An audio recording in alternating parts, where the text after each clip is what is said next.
آج نا اسلام کی ہر چیز کو مشکوک بنا دیا گیا ہے. ہر چیز. آگ ہے پتہ نہیں ہے کہ نہیں ہے, جنت ہے پتہ نہیں ہے کہ نہیں ہے, اس پر بہت سارے اشکالات لوگ کرتے ہیں.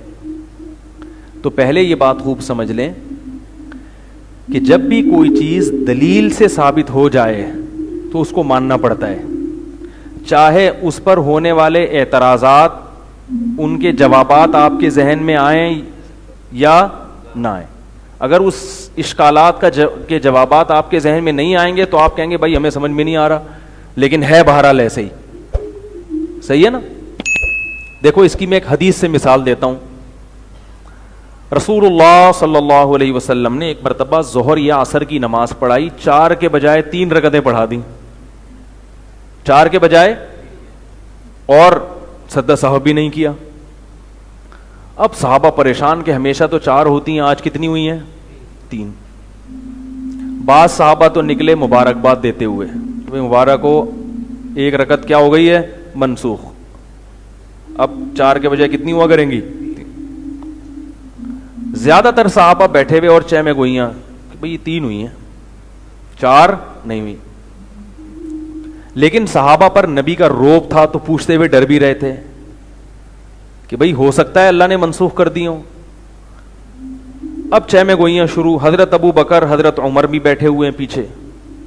فہابا ان یتکلما, حدیث میں آتا ہے آپ پر ایک ہیبت طاری تھی کہ وہ نبی سے پوچھیں, ذرا روب تھا نا نبی صلی اللہ علیہ وسلم کا.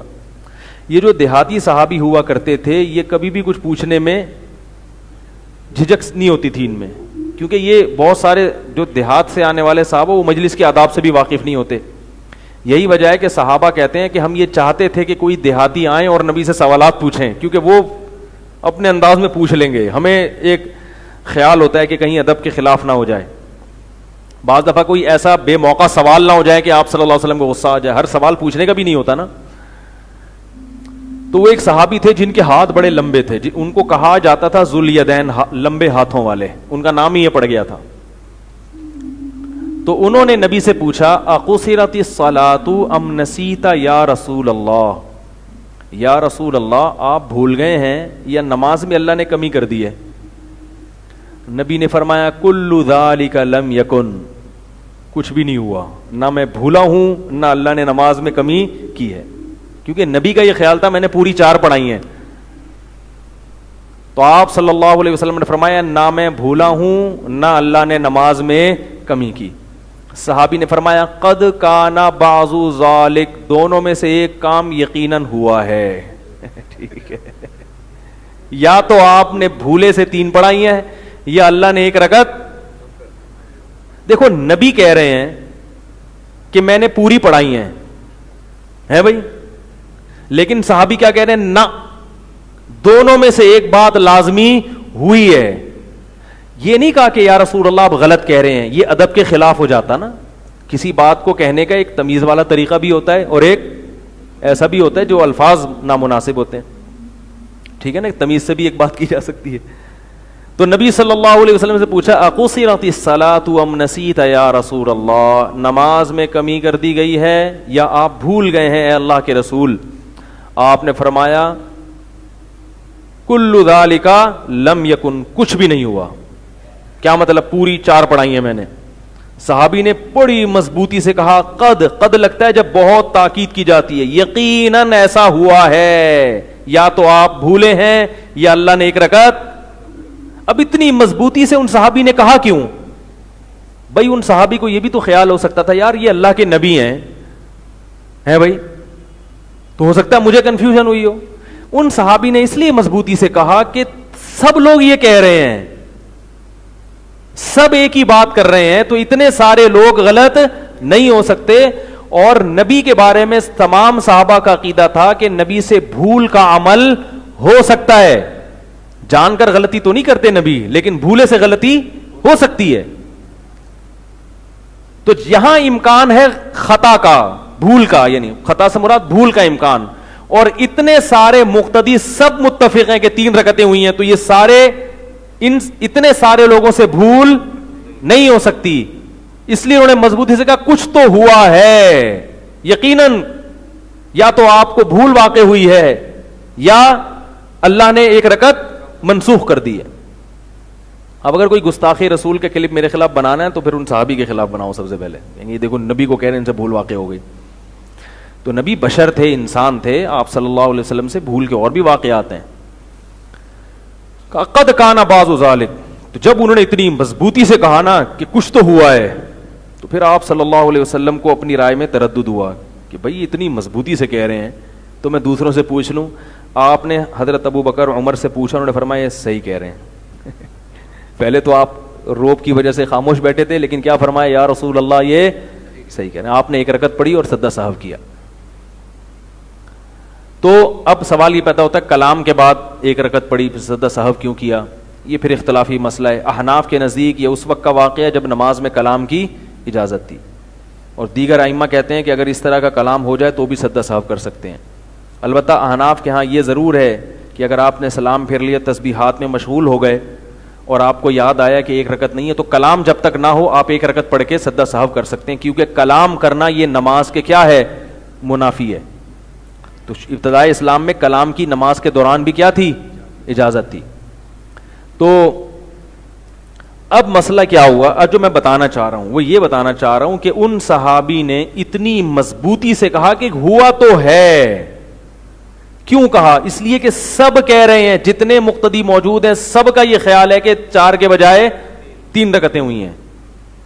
تو اس سے پتا چلتا ہے کہ جو متواتر خبر ہوتی ہے, جس کو سب پہ در پہ نقل کرتے چلے آ رہے ہوتے ہیں, اس کو ماننا ضروری. اس پر جو اشکالات ہوتے ہیں اس خبر کو ماننے کے بعد ان اشکالات کا جواب تو تلاش کیا جاتا ہے. جواب نہ ملے تو اس کو یہ کہا جائے گا کہ ہمیں اشکالات کا جواب نہیں مل رہا, لیکن اس خبر کو نہیں جھٹلایا جا سکتا.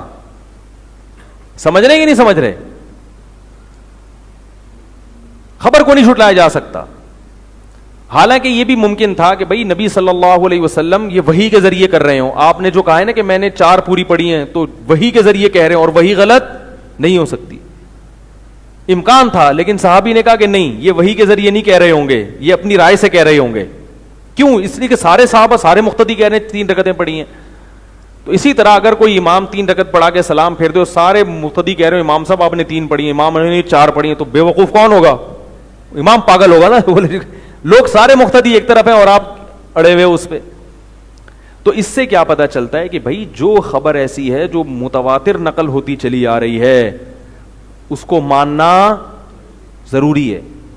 جہنم کی آگ اللہ نے نافرمانوں کے لیے تیار کر کے رکھی, اللہ ہم سب کو اس عذاب سے بچائے.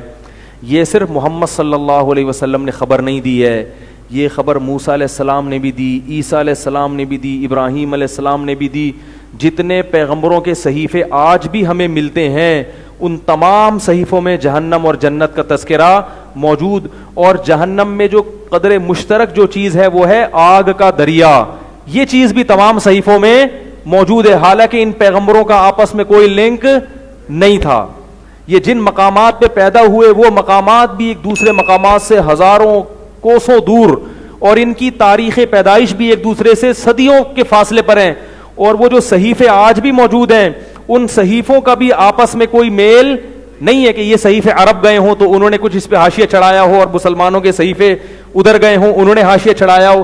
تو اتنے مختلف جگہوں سے جب ایک دستاویز مل رہی ہے اور ان دستاویزات کی نسبت بھی بڑے بڑے پیغمبروں کی طرف ہے جن کو پوری دنیا جن کا احترام کرتی ہے, سب میں لکھا ہوا ہے کہ اللہ نے یہ پیغام اپنے بندوں کو دیا ہے کہ اس نے نافرمانوں کے لیے آگ تیار کر کے رکھی ہے اور کافر اس میں ہمیشہ جلے گا اور اہل ایمان اس میں سزا پانے کے بعد نکل جائیں گے.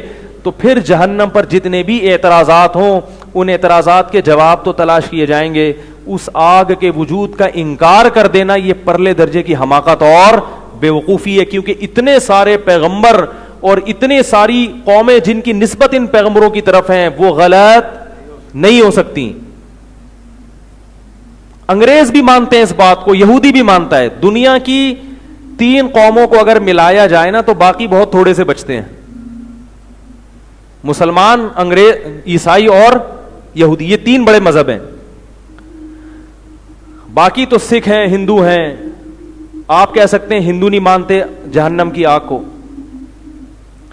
اگر ہم ہندوؤں کا اور ان آسمانی مذاہب کا کمپیئر کریں تو ان میں مذاہب میں آپ کو زمین اور آسمان کا فرق. تہذیب اگر آپ کو نظر آئے گی تو آسمانی مذاہب کے ماننے والوں میں نظر آئے گی.